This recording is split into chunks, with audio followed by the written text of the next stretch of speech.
안녕하세요. 6월 12일 금요일 아침 말씀 시간에 나오신 성도 여러분 환영합니다. 오늘 우리가 함께 묵상할 말씀은 고린도전서 7장 25절부터 40절입니다. 그 중에서 제가 25절부터 35절까지 봉독하겠습니다. 처녀에 대하여는 내가 주께 받은 계명이 없으되 주의 자비하심을 받아서 충성스러운 자가 된 내가 의견을 말하노니 내 생각에는 이것이 좋으니 곧 임박한 환난으로 말미암아 사람이 그냥 지내는 것이 좋으니라. 내가 아내에게 매였느냐 노이기를 구하지 말며 아내에게서 노였느냐 아내를 구하지 말라. 그러나 장가가도 죄 짓는 것이 아니요 처녀가 시집가도 죄 짓는 것이 아니로되 이런 이들은 육신의 고난이 있으리니 나는 너희를 아끼노라.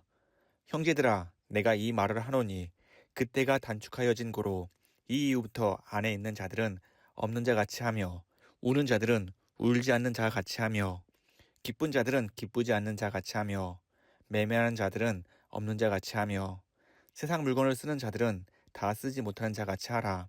이 세상의 외형은 지나감이니라. 너희가 염려 없기를 원하노라.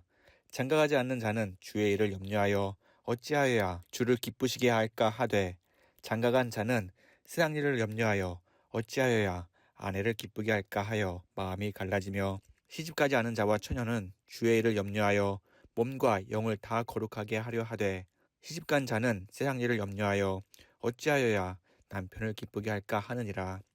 네가 이것을 말함은 너희의 유익을 위함이요 너희에게 올무를 놓으려 함이 아니니 오직 너희로 하여금 이치에 합당하게 하여 흐트러짐 없이 주를 섬기게 하려 함이라. 아멘. 성경을 읽다 보면 여러 곳에서 결혼에 대한 아름다운 이야기를 만나게 됩니다. 하나님께서는 사람이 혼자 사는 것을 좋게 보지 않으시고 아담에게 돕는 배필을 지어주셨습니다. 사도 바울은 에베소 5장에서 자기 아내 사랑하기를 자신같이 하고 아내도 자기 남편을 존경하라고 권면했으며 히브리서 기자 역시 모든 사람은 결혼을 귀히 여기라고 기록했습니다. 또 예수님께서도 둘이 아니요 한 몸이니 하나님이 짝지어 주신 것을 사람이 나누지 못한다고 엄히 말씀하셨습니다. 이처럼 결혼은 하나님이 맺어주신 신성한 제도이며 부부가 서로 존중하고 사랑함으로 하나님의 영광을 드러내는 축복의 통로입니다. 하지만 오늘 본문에서 사도 바울이 전하는 말을 보면 마치 결혼을 부담스러운 짐으로 여기거나 결혼하는 것보다 차라리 독신으로 사는 것이 더 낫다고 주장하는 것처럼 보입니다. 앞서 보았던 성경의 전반적인 가르침과 배치되는 듯한 바울의 단호한 태도는 당시의 사회적, 역사적 배경 속에서 그 단서를 찾을 수 있습니다. 바로 26절의 임박한 환난과 29절에서 그때가 단축하여진 고로라는 말씀입니다. 당시 초대교회 성도들은 곧 주님의 재림이 임박할 것만 같은 절박한 말세의 분위기를 온몸으로 겪고 있었습니다. 주후 5, 60년대부터 로마 황제의 기독교 박해는 날로 잔인해졌습니다.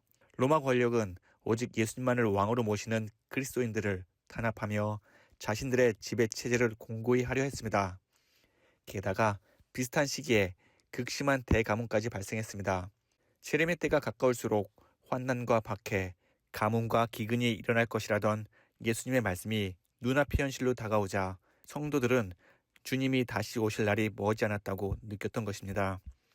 이처럼 임박한 재림의 때를 바라보며 사도 바울은 성도들을 아끼는 목회적 심정으로 그들의 신앙 중심을 잡아주어야만 했습니다.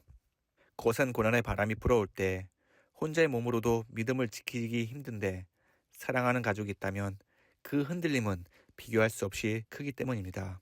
내게 아내가 있고 사랑스러운 자녀가 있다면 환난의 때에 온 마음과 시선을 가족에게 빼앗기기 마련입니다. 당장 내 아이가 굶주리고 내 가족이 신변의 위협을 당하는 참혹한 현실 앞에서 인간적인 약함 때문에 하나님과 멀어지는 타협의 선택을 하거나 믿음이 통째로 무너질 수 있습니다.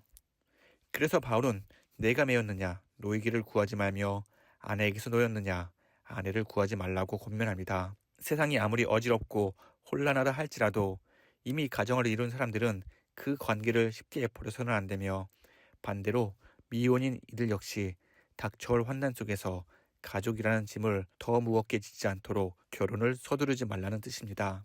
성도로 살아가는 이상 세상의 혼란에 휩쓸리지 않고 오직 하나님의 뜻에 초점을 맞추며 살아가야 합니다. 바울이 고린도 교회에 이 편지를 쓴 지 어느덧 2000년이 지났습니다. 오늘 우리는 여전히 이 땅 위에 살아가고 있습니다. 바울이 우려했던 것과 달리 예수님은 아직 다시 오시지 않았습니다. 그러나 주님께서 종말에 일어날 것이라 경고하신 세상 말세의 징조들은 오늘날에도 세계 곳곳에서 변함없이 나타나고 있습니다. 예수님이 승천하신 지 2000년이나 지났으니 재림은 나와 상관없는 먼 미래의 일이겠지라며 안일하게 생각하는 것은 영적 무지의 생각입니다. 바울의 권면은 단순히 당시 상황만 국한된 미봉책이 아닙니다. 예수님의 초림과 재림 사이, 즉 종말의 시대를 살아가는 모든 그리스도인들이 날마다 유지해야 할 영적 긴장감을 일깨워주는 말씀인 것이지요. 우리는 예수님이 언제 오시더라도 부끄럽지 않도록 오늘 하루를 말씀 안에서 지혜롭게 살아가야 합니다. 사도 바울은 5가지 구체적인 삶의 지침을 제시합니다. 첫 번째로 안에 있는 자들은 없는 자 같이 하라고 선포합니다.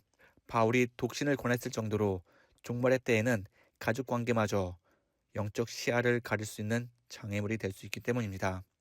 즉, 현대 성도들이 경계해야 할 것은 가족 우상주의에서 탈피하라는 뜻입니다. 이것은 가정을 소홀히 하거나 내팽개치라는 뜻이 결코 아닙니다. 도리어 환난의 때를 함께 버텨낼 거룩한 신앙 공동체인 부부와 자녀를 내 소유로 여기지 말고 하나님보다 더 사랑하는 영적 우상으로 섬겨서는 안 된다는 경고입니다. 가족의 요구와 행복이 하나님의 뜻보다 앞서지 않게 하며 서로를 하나님 나라를 향해 함께 걸어가는 독립된 영적 동반자로 인식하며 서로를 위해서 도와줘야 합니다. 두 번째는 우는 자들은 울지 않는 자 같이 하라고 말합니다. 세상에서 주식이나 부동산의 폭락, 사업의 실패, 가까운 사람의 죽음, 혹은 뜻하지 않은 질병으로 깊은 슬픔과 절망이 찾아올 수 있습니다. 이런 가운데 이 땅에서 흘리는 눈물은 결코 의미 없는 것이 아니며 하나님께서는 우리의 아픔을 깊이 위로하십니다. 그 큰 슬픔 가운데 영혼이 완전히 주저앉아 소망을 잃어버리지 않도록 해야 합니다. 우리가 이 땅에서 겪는 고통은 영원한 하나님 나라의 관점에서 보면 잠깐 스쳐 지나가는 소나기에 불과하기 때문입니다. 사도 바울은 로마서 8장에서 이렇게 말합니다. 생각하건대 현재의 고난은 장차 우리에게 나타날 영광과 비교할 수 없도다. 우리는 세상적인 슬픔 가운데서도 낙심하기보다 장차 다가올 영광의 날을 바라보면서 오늘의 슬픔을 이겨내야 하는 것이지요. 세 번째는 기쁜 자들은 기쁘지 않은 자 같이 하라고 권면합니다. 우리는 세상에서 원하는 커리어를 쌓고 원하는 스펙을 얻으며 남들에게 자랑할 만한 성취를 누릴 때 쉽게 도취되고 교만해집니다. 마치 이 세상이 전부인 양 자신을 높이며 만족을 누리는 것이죠. 그러나 이 또한 지나가리라 하는 말처럼 세상의 기쁨은 유한합니다. 지금 하나님이 주신 일상의 행복을 감사함으로 누리되 그 일시적인 성공 자체에 영혼이 매이지 않고 영원하신 하나님 나라의 가치에 더 크게 매진해야 합니다. 네 번째는 매매하는 자들은 없는 자 같이 하라고 말합니다. 세상 속에서 철저히 청지기의 마음으로 살라는 것이지요. 집을 사고 물건을 소비할 때 내 것이라는 집착을 내려놓아야 합니다. 세상 가운데서 부지런하고 치열하게 직장 생활을 하고 사업을 하는 것은 성도의 거룩한 의무이자 귀한 일입니다. 하지만 물질에 매몰되어 성도의 정체성을 잃어버려서는 안 됩니다. 잠언 11장 28절의 말씀을 보면 자기의 재물을 의지하는 자는 패망하려니와 라고 엄히 경고합니다. 재물이 우리의 구원을 보장하지 않음을 기억하며 움켜쥐는 삶이 아니라 기꺼이 나누고 베푸는 천국 시민의 삶을 살아야 합니다. 마지막으로 세상 물건을 쓰는 자들은 다 쓰지 못하는 자 같이 하라. 이 세상의 외형은 지나감이니라고 경고합니다. 세상의 문명과 기술을 누리되 그것에 지배당하지 말라는 의미입니다. 스마트폰이나 유튜브나 SNS 같이 편리한 도구들을 유용하게 소비하되 우리의 영혼과 소중한 시간을 잠식당하지 않도록 스스로 절제된 신앙의 선을 그어야 합니다. 바울은 로마서 12장 2절에서 이렇게 말합니다. 너희는 이 세대를 본받지 말고 오직 마음을 새롭게 함으로 변화를 받아 하나님의 선하시고 기뻐하시고 온전하신 뜻이 무엇인지 분별하도록 하라. 세상 사람들이 세상의 것에 마음을 빼앗길 때에 성도들은 하나님이 원하시고 기뻐하시는 모습으로 온전한 삶을 드려야 하는 것이지요. 결국 바울이 제시한 이 모든 지침은 세상의 삶을 부정하고 도피하라는 뜻이 아닙니다. 이 땅의 것들에 내 영혼의 전부를 걸지 말고 하나님 나라라는 가장 큰 가치 아래 우선순위를 두고 그 가운데 말씀 안에서 구별된 삶을 살아야 하는 것이지요. 그럼 왜 우리가 이렇게 살아야 할까요? 이 세상의 모든 외형은 결국 사라져버리기 때문입니다. 우리는 신학적으로 이미와 아직이라는 종말론적 긴장 속에 살고 있기 때문입니다. 예수 그리스도께서 이 땅에 오심으로 하나님의 나라는 우리 가운데 이미 시작되었습니다.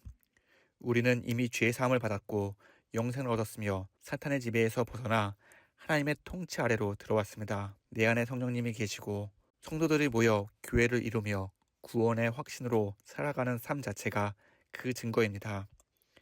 그러나 동시에 그 나라는 아직 완전히 완성되지 않았습니다. 그러기에 우리는 여전히 육체의 질병과 고통, 유혹과 죽음이라는 엄연한 현실을 마주합니다. 진정한 눈물과 아픔이 없는 완벽한 하나님의 나라, 그 나라가 이 땅에 올 때에 하나님 나라는 예수님이 다시 오실 그 날에 비로소 최종적으로 완성될 것입니다. 그러니 성도의 삶은 이미와 아직 사이에서 살아가는 순례자들이라 볼 수 있습니다. 이 세상에 영원한 것은 아무것도 없습니다. 인생이 100년 남짓 지나고 나면 우리는 이 땅의 모든 소유를 내려놓고 하나님이 예배하신 영원한 처소로 가야 합니다. 그러므로 종말을 살아가는 성도는 고난이 올지라도 낙심하지 않고 동시에 평안하다고 해서 방종하지 않으며 날마다 거룩함을 이루어가는 성실한 삶을 살아내야 합니다. 이 종말론적 삶을 우리 일상에서 실천하기 위해 우리는 매일 아침 눈을 뜰 때마다 스스로에게 이러한 질문을 던져보면 어떨까요? 내가 지금 이토록 붙잡고 염려하며 울고 웃고 사고파는 이것은 하나님 나라의 천국 잔치에서도 여전히 가치 있는 것인가? 이제 우리는 영원한 것과 영원하지 않은 것을 분별해야 합니다. 우리의 마음과 삶의 모든 영역을 하나님 앞에서 이치에 합당하게 하여 마침내 그 어떤 세상의 흔들림 속에서도 흐트러짐 없이 예수님만을 신실하게 섬기며 살아가는 저와 서문의 모든 성도들이 되기를 간절히 소망합니다. 우리 다 함께 기도하겠습니다. 참 좋으신 하나님 아버지, 우리를 조건 없이 사랑하셔서 영원한 생명을 주심에 감사합니다. 아무런 공로 없는 우리를 위해 예수 그리스도께서 핏값을 치르시고 구원이라는 영원한 선물을 허락하심에 감사드립니다. 우리 평생에 예수님의 십자가의 공로가 늘 생각나게 하여 주시옵소서. 오직 예수님의 은혜가 아니면 우리는 결코 하나님의 거룩한 백성이 될 수 없음을 다시 한번 고백합니다. 죽기까지 나를 사랑하시고 하나님 나라라는 귀한 처소를 예비해 주셨으니 이제는 우리의 남은 삶이 오직 예수님의 영광만을 드러내는 삶이 되게 하여 주시옵소서. 하나님, 주님께서 말씀하신 대로 이 땅 가운데에 말세의 징조들이 나타나고 있음을 봅니다. 전쟁과 기근이 끊이지 않고 온갖 우상을 숭배하고 거짓 선지자들이 득세하는 이 악한 세대 속에서 우리가 오직 예수님 한 분만을 더욱 굳게 믿으며 섬기는 주의 백성이 되게 하여 주시옵소서. 영적인 분별력을 더하여 주옵시고 죄를 철저히 구별하며 죄에서 멀리 떠나 거룩한 모습으로 살아가는 힘과 능력을 주시옵소서. 우리를 사랑하시고 영원한 하나님의 나라로 인도해 주시는 예수 그리스도의 이름으로 간절히 기도합니다. 아멘. 성도 여러분, 오늘도 하나님의 말씀 안에서 거룩한 모습으로 승리하는 복된 하루가 되시기를 바랍니다. 감사합니다.